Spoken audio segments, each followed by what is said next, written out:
नमस्कार दोस्तों। बहुत समय पहले की बात है। हिमालय की गोद में एक छोटा सा गांव था जहां एक साधु भगवान शिव के परम भक्त के रूप में रहते थे। उनका नाम था चंद्रेश्वर। वे दिन रात केवल ओम नमः शिवाय का जाप करते और शिवलिंग की पूजा में ही लीन रहते।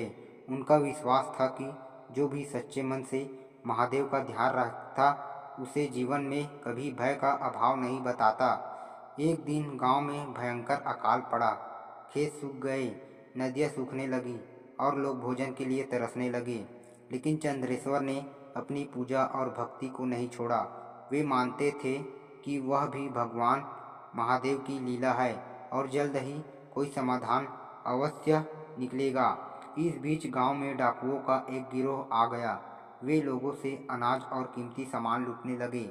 एक रात वे चंद्रेश्वर के आश्रम में पहुंचे और बोले, साधु, हमें पता है कि तेरे पास शिवलिंग चांदी का है, हमें दे दे।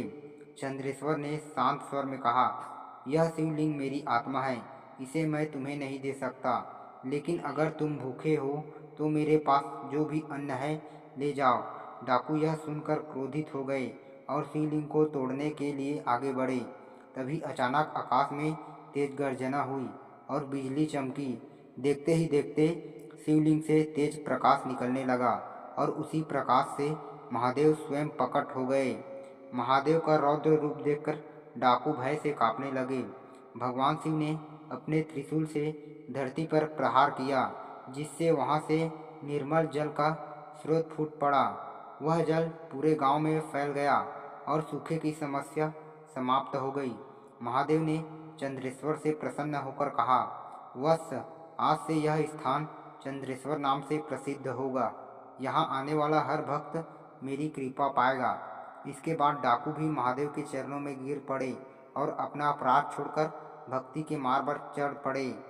आज भी मान्यता है कि चंद्रेश्वर महादेव की पूजा करने से जीवन के सभी संकट दूर हो जाते हैं और भक्त को साहस, समृद्धि और शांति प्राप्त होती है।